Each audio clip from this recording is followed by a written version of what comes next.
1995, game daring mulai berkembang di Indonesia. Digandrungi anak-anak dan remaja, dianggap berpengaruh buruk. Ya orang tua kan taunya buat apa sih main game? Nggak ada masa depan. 10 tahun kemudian, game daring tumbuh menjadi industri kreatif. Di saat udah ada hasil, orang tua pun akhirnya ngedukung dan malah lebih kayak, Mas kok nggak latihan? Bukannya dulu kan kalau dulu Mas nggak belajar main mulu, sekarang Mas kok nggak latihan gitu. Karena e-sport itu memerlukan konsentrasi yang cukup tinggi. Bahkan diresmikan sebagai cabang olahraga e-sport dan menjadi permainan semua kalangan usia.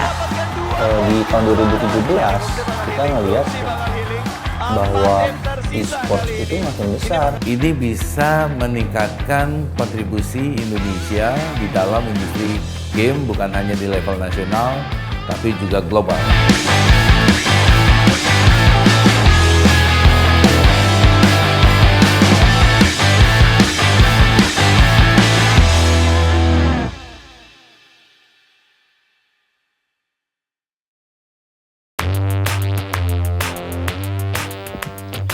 Saat ini, keberadaan e-sport atau game daring sangat marak di Indonesia.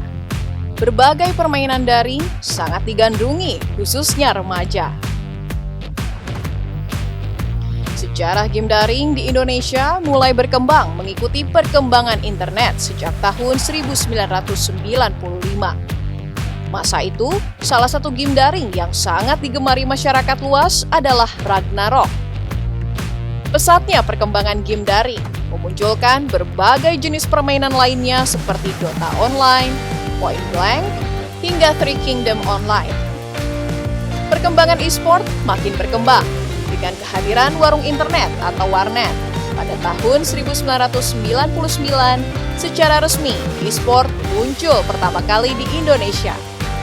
Kompetisi berlanjut hingga tahun 2002. Ya, jadi sebenarnya gaming itu dimulai pada tahun 99 sebenarnya. Jadi tahun 99 itu event game pertama waktu itu saya adakan di salah satu daerah di Jakarta. Jadi waktu itu masih kecil. Kan? Nah, setelah tahun 99 adain dan cukup bagus, tahun 2000, 2001 ya kan setiap tahun saya adain.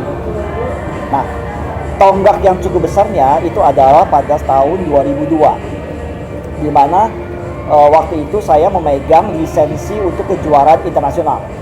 Jadi tahun 2002 ya kan, kita memilih pemain game terbaik di Indonesia untuk tanding di internasional, mewakili Indonesia. Itu di tahun 2002. Nah setelah itu setiap tahun saya adain event yang sama.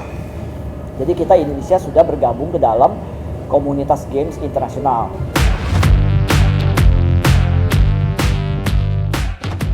Sebenarnya Indonesia sudah bagus dari tahun 2003 sebenarnya. 2003 kita memiliki pemain waktu itu kalau nggak salah ranking 8 di dunia. Waktu Counter Strike. Dari 8 besar dunia ya kan, hanya 2 yang dari Asia. Sisanya 6 dari Eropa, Amerika. Nah yang dari Asia itu adalah Indonesia dan China. Jadi sebenarnya Indonesia sejak tahun 2002, 2003 ya, itu sudah memiliki pemain-pemain yang memang berbakat. Nah ini kita akan teruskan ya kan. Jadi bagaimana supaya kedepannya Indonesia tetap prestasi, dan kita juga tahu ya untuk prestasi itu tidak akan terlepas dari badan yang fit.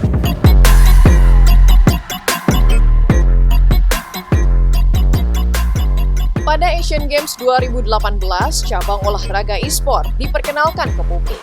Asian Games menampilkan 6 judul game, yakni Clash Royale, Arena of Valor, Hearthstone, StarCraft 2, Pro Evolution Soccer 2018, dan League of Legends. 2 tahun berselang, tim e-sport berhasil mengukir prestasi pada Asian Games dengan meraih 1 medali emas dan 1 medali perak. 2 tahun berselang, e-sport resmi menjadi cabang olahraga prestasi di Indonesia pada Rakernas PONI Pusat 25 hingga 27 Agustus 2020. Saat ini, game daring berkembang pesat. Tak hanya terbatas olahraga prestasi, namun juga telah menjadi sebuah industri kreatif. Pemerintah pun sangat mendukung perkembangan industri kreatif gaming. Untuk e-sport, trennya kan semakin tinggi.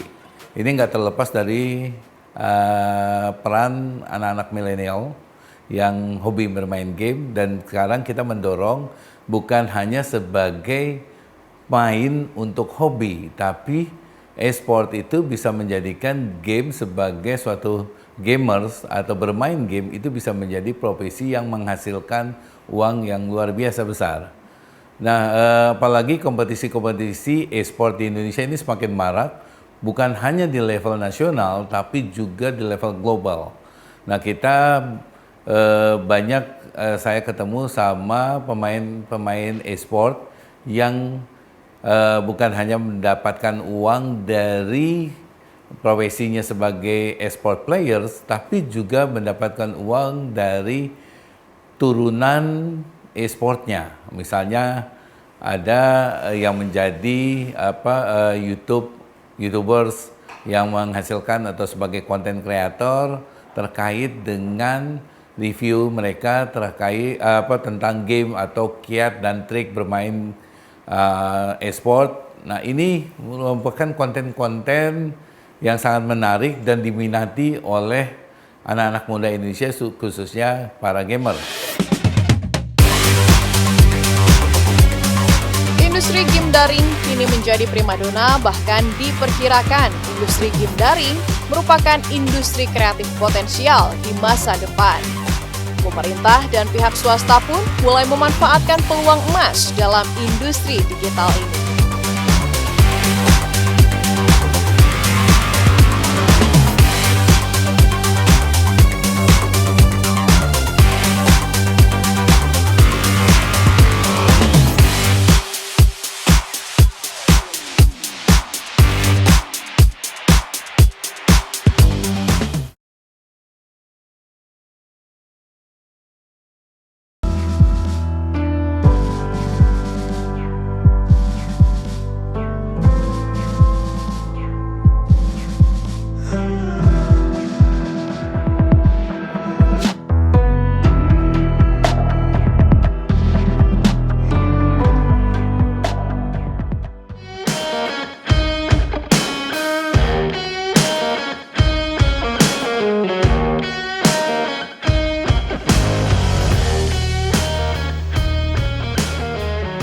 Dalam 3 tahun terakhir, game daring mampu mengubah permainan menjadi industri bernilai besar di dunia.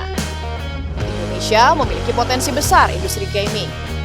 Dengan populasi penduduk per September 2020 berdasarkan data Badan Pusat Statistik mencapai 270,2 juta jiwa.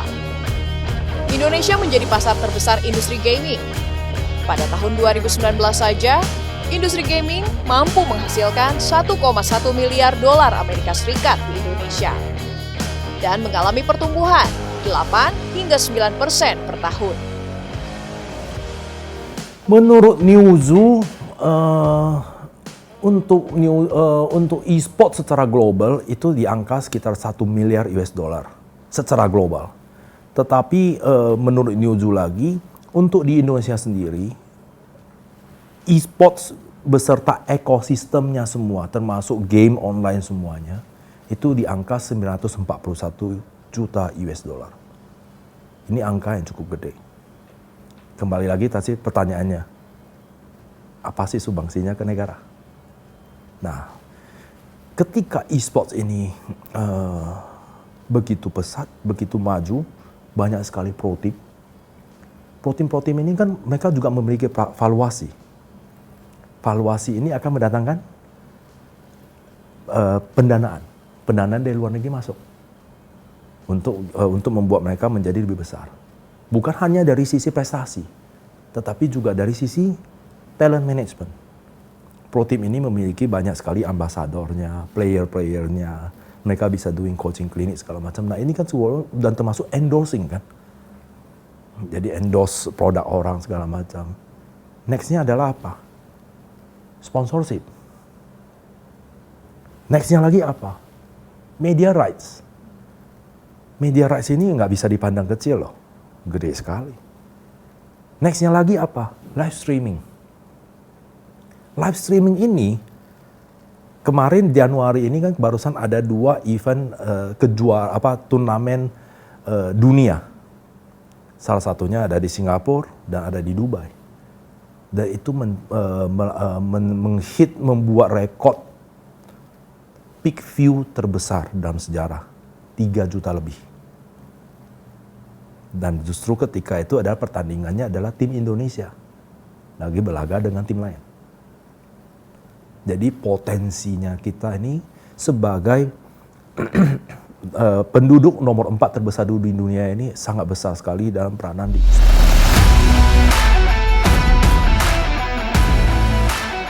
Dalam perkembangannya, industri game daring melibatkan banyak pihak, mulai dari pengembang game, penerbit, organisasi game daring dan e-sport, investor, pengiklan, pemain profesional, hingga pemerintah.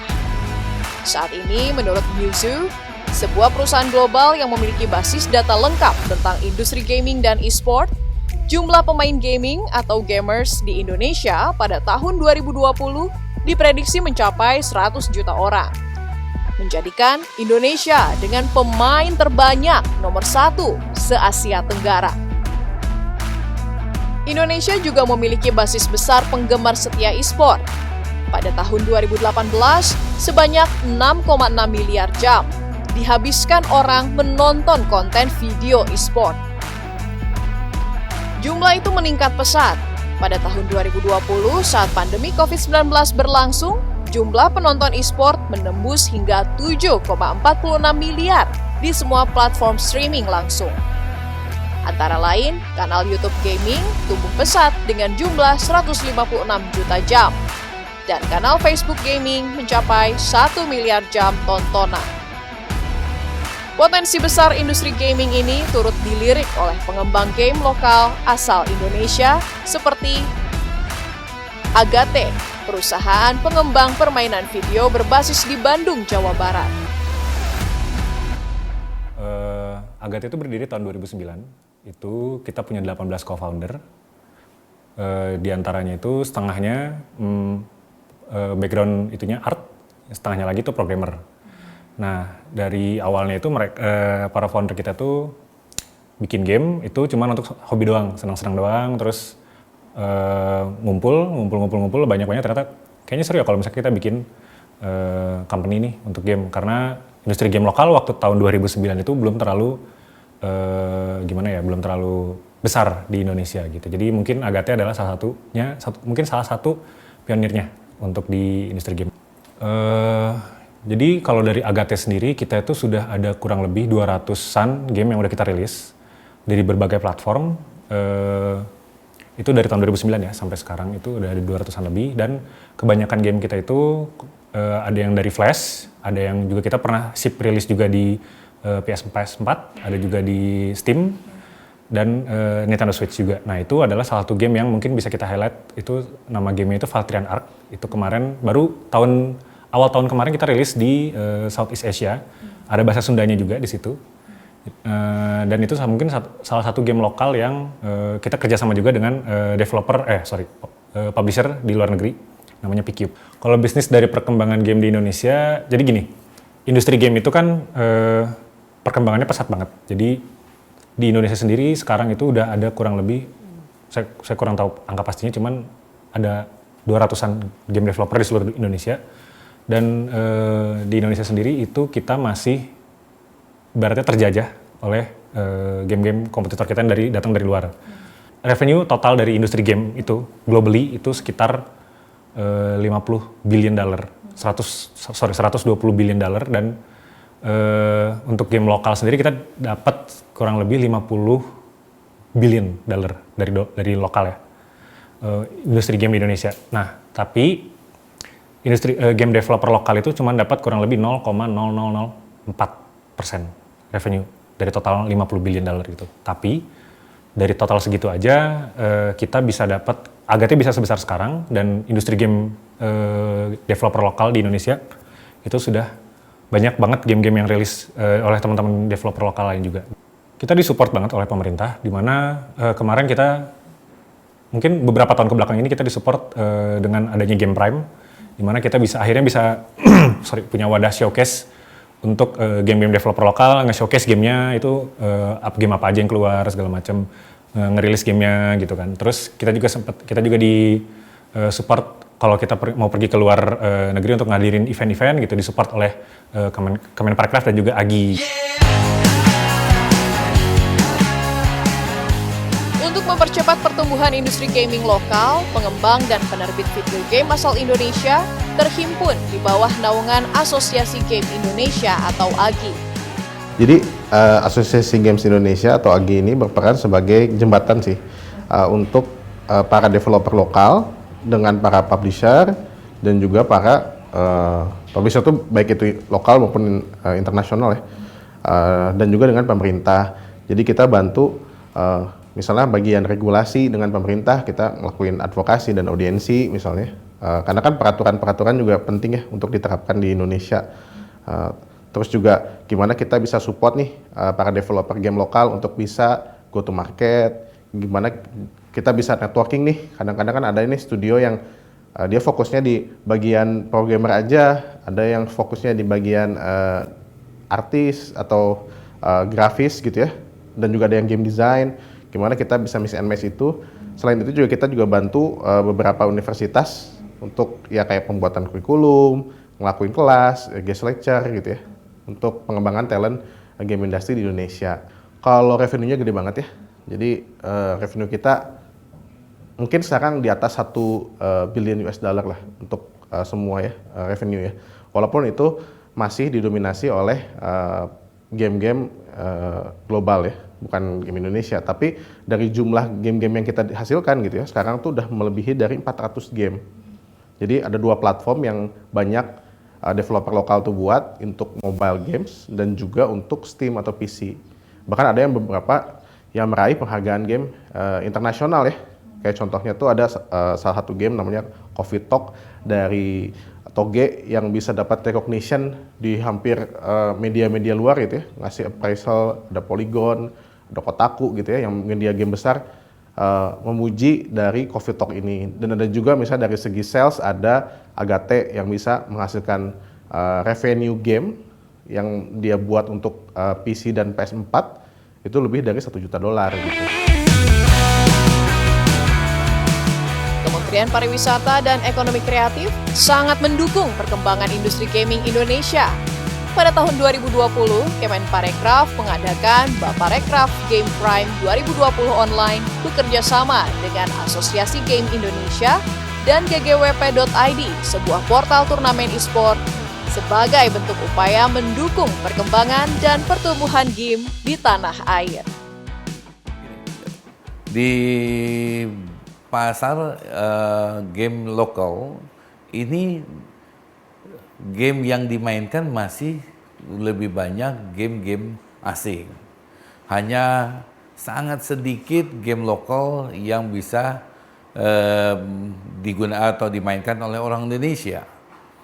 Nah ini PR bagi kita. Untuk e-sport juga itu masih sangat terbatas game-game lokal yang bisa untuk dikonsumsi untuk e-sport. Jadi kita menggunakan misalnya ada kejuaraan e-sport, tapi gamenya masih game asing. Nah ini PR bagi kita, dan juga bukan hanya untuk pemerintah, untuk komunitas dan industri game, untuk bagaimana kita bahu-membahu mengembangkan game-game yang bisa dimainkan untuk e-sport. Nah ini kita banyak program yang kita kerjakan bersama Asosiasi Game Indonesia atau AGI. Kita punya Gelora, game lokal kreatif, di mana kita baru mulai di tahun 2020. Kita menggunakan Gelora sebagai media untuk campaign terkait dengan bagaimana mengatasi penyebaran COVID dengan cara yang entertaining tapi juga edukatif. Jadi kita nggak menggurui, tapi kita menghimbau dengan mereka secara tidak sadar mengikuti protokol kesehatan yang kita sisipkan di dalam game-game yang interaktif. Itu kita baru mulai tahun 2020.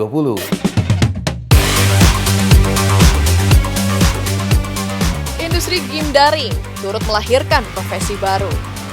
Lainnya yakni konten kreator game, gamecaster, dan tentunya pemain game daring yang tergabung dalam tim e-sport profesional.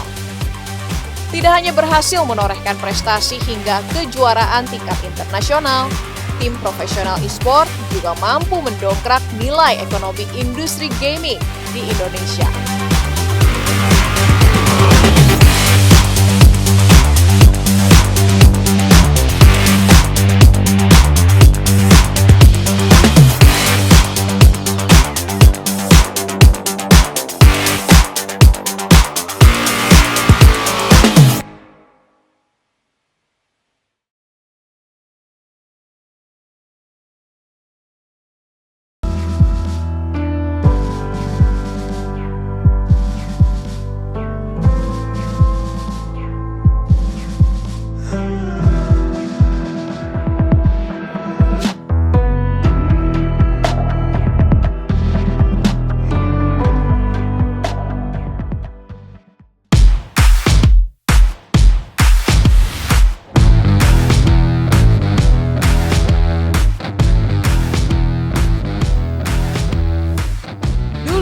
Menjadi seorang pemain profesional game daring bukanlah sebuah profesi bergengsi. Namun kini justru banyak remaja, bahkan anak-anak bercita-cita menjadi seorang pemain pro atau atlet e-sport. Karena kini pemain pro merupakan sebuah profesi menjanjikan dalam mengumpulkan pundi rupiah. Adapun sumber pendapatan utama tim e-sport adalah kejuaraan atau turnamen. Tim yang sering dan berhasil menjuarai turnamen akan mengundang pihak pengiklan atau sponsor berinvestasi tinggi terhadap tim ataupun pemain. Kedua, dari sponsorship, semakin tinggi posisi tim atau kemampuan pemain, maka penempatan logo sponsor akan semakin meramaikan penampilan tim dengan tawaran nilai kontrak yang menggiurkan. Ketiga, adalah dari produksi konten pribadi dari para pemain. Pemain game yang terkenal akan menghasilkan iklan atau AdSense dan penonton yang tinggi. Profesi menjanjikan sebagai pemain pro menumbuhkan jumlah pemain atau gamers di Indonesia 100 juta orang pada tahun 2020. Indonesia memiliki pemain terbanyak nomor 1 se-Asia Tenggara. Dari e-sport juga mampu menghasilkan 13,8 triliun rupiah. Tim e-sport Indonesia bahkan mampu mendominasi kekuatan e-sport se-Asia Tenggara. Baru kemarin kita dinobatin sebagai salah satu 10 tim e-sport dunia yang mempunyai aktivitas sosial media paling tinggi. Kita ranking 3 di dunia. Dan satu-satunya tim di 10 besar tuh Asia kita doang. Jadi kita mewakili Asia Tenggara, kita mewakili Asia karena satu memang populasi Indonesia juga in terms of pengguna sosial media cukup tinggi, cukup besar. Tapi kenapa nggak tim lain juga cukup besar? Padahal fun fact-nya adalah tim RRQ, sosial media tim RRQ itu bukan yang paling besar di Indonesia. Tapi karena fans-nya itu aktif. Dan engagement kita juga tinggi sama fans, kita sering banget nge-treat fans, kita punya grup untuk fanbase sendiri, kita punya aktivitas-aktivitas yang memang dikhususkan untuk fanbase kita gitu loh, bukan secara publik. Sehingga fanatisme itu menjadi lebih mendarah daging gitu loh, lebih mengakar. Dan saya juga belajar ya dari olahraga-olahraga konvensional, dan saya pikir kita cukup, yang membedakan kita mungkin itu ya, dibanding tim-tim e-sport yang lain atau yang baru sekarang.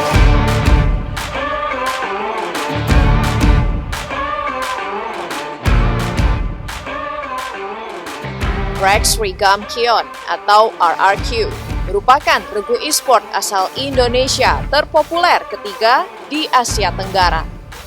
Berdiri pada tahun 2013, tim berjuluk Sang Raja ini kerap memenangkan hingga 250 turnamen bergengsi dari skala nasional hingga internasional. Dengan jumlah atlet sekitar 40 orang dan memiliki 9 tim dari 6 divisi game baik mobile, PC, maupun konsol. Sepanjang 2019, tim RRQ mampu meraup total besaran hadiah sebesar 5,7 miliar rupiah. Pada tahun 2020, tim RRQ mendominasi Asia Tenggara dengan menjuarai gelaran MPL Invitational 4 Nations Cup dan menuai total hadiah mencapai 9,6 miliar rupiah. Di level nasional, RRQ memborong 3 piala dari ajang Indonesian Esports Awards 2020 sebagai Pro Team Esports terfavorit. Sejumlah penghargaan tingkat internasional lainnya juga berhasil diamankan tim RRQ. Kini, RRQ berekspansi mengembangkan pembentukan tim gaming tingkat multinasional. Sebenarnya kalau misalnya ditanya visi atau goal ke depannya, menurut saya tentulah kita pengen jadi pemain global. Kita pengen jadi salah satu yang terbaik di dunia, bukan hanya di Indonesia, di Asia Tenggara, tapi di dunia. Karena menurut saya kita sudah pernah dan bisa membuktikan diri bahwa kita tuh bisa gitu loh. Anak-anak Indonesia ini bisa gitu loh. Mungkin di olahraga-olahraga lain hanya beberapa ya, tapi saya merasa di e-sports yang digadang-gadang sebagai olahraga digital, olahraga masa depan, saya sangat berkeyakinan bahwa kita bisa berbicara banyak. Dan di RRQ sendiri memang arahnya ke situ, makanya kita ada pengembangan ke luar negeri, ke Thailand. Terus baru seminggu yang lalu kita juga ada buka cabang di Filipina.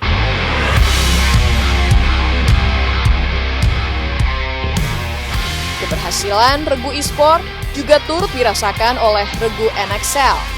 Sebagai pionir tim e-sport di Indonesia, berdiri pada tahun 2005, yang juga mewakili Indonesia dalam pesta olahraga Asian Games 2018 dengan peraihan medali perak untuk game Hearthstone.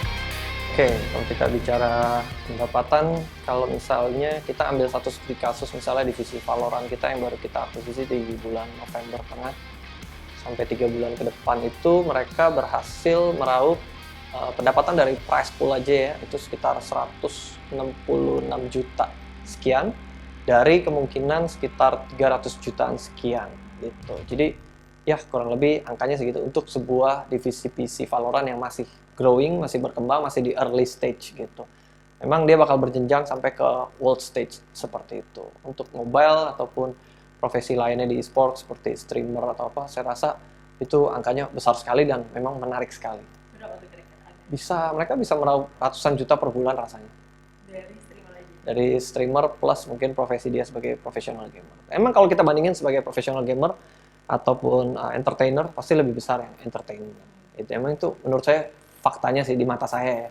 Kalau professional gamer itu dia harus dedikasi, dia harus berjuang, dia harus dapat source of revenue-nya dari kontrak gaji pasti, dari endorsan iya juga, atau dari live streaming kontrak juga iya, yang terakhir yaitu dari prize pool. Tapi kalau dia nggak juara, dia nggak bisa dapetin prize pool ya. Untuk meraih minat investor atau pengiklan, tertarik menanamkan modal ke tim e-sport, meningkatkan kemampuan atlet adalah salah satu cara agar dapat sering memenangkan turnamen. Saya mengajarkan anak-anak untuk mengasah skill. Mereka itu skillnya sangat bagus, tapi saya lebih ke chemistry sih. Karena semua anak-anak yang diambil sama saya ke sini itu skillnya udah di atas rata-rata pemain Indonesia, tapi kita masih kurang dari komunikasi. Cara memperketat atau memperbaiki komunikasi itu dengan ikut-ikut pastur, ikut-ikut turnamen-turnamen kecil, itu minimal sehari 10 kali agar komunikasinya itu berjalan dengan lancar. Menjadi atlet e-sport adalah karir bagi talenta yang punya keberanian. Banyak atlet yang memulai kiprah di usia belia. Mereka harus bersembunyi saat berlatih, hingga mendapat pengakuan untuk bergabung dengan tim e-sport kenamaan dan memulai debut di turnamen berskala besar. Dari dulu sih nggak pernah didukung sama orang tua, karena ya orang tua kan taunya buat apa sih main game, nggak ada masa depan. Nah di sini gue udah ada pembuktian, ngebuktiin di e-sport tuh nggak nggak yang orang tua pikirkan, yang tadi yang nggak ada masa depan, nggak tahu dari mana penghasilan. Tapi di sini udah dijelasin ke orang tua, jadi sport tuh kayak kerja juga, digaji, dan ada bonusnya jika menang turnamen. Di Free Fire Master League ini masih fase liga, masih sampai match day 12 sampai 12.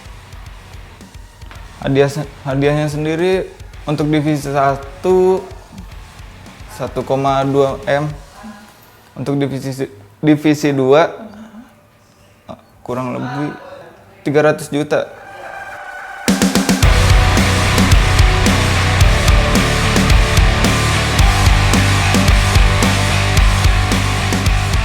Ya, Bonus main Hearthstone awalnya iseng-iseng sih, ternyata turnamennya banyak juga, jadi tetap nggak bisa berhenti juga main, tetap lanjut terus sampai akhirnya puncaknya mungkin Asian Games kemarin wakili Indonesia, lalu setelah itu ada kejuaraan dunia juga di Las Vegas, lalu tahun depannya di Arlington, Texas.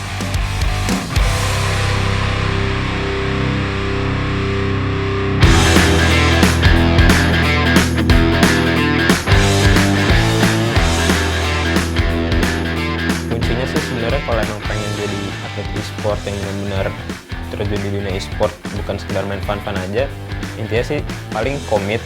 Jadi tetap latihan, apapun misalnya nyoba ikut kompetisi kecil itu hasilnya kalah, jangan langsung nyerah, tetap terus grinding, latihan terus sampai akhirnya bisa menuju ke scene pro gitu. Karena pasti dimana ada proses tuh pasti hasilnya nggak bakal bohong gitu. Jadi tetap berusaha aja. Orang mau ngomong apa tetap lakuin terus sampai bisa nyampe di atas.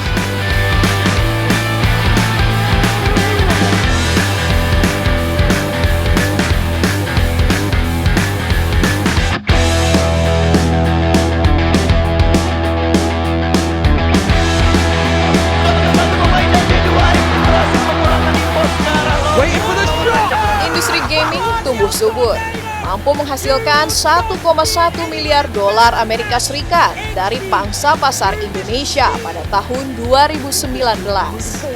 Pemerintah terus mendorong pelaku ekonomi kreatif untuk mengoptimalkan potensi industri kreatif di Indonesia untuk terus bersaing di pasar internasional. The Canaccord Fireball bets it right down, takes the gold medal for Indonesia.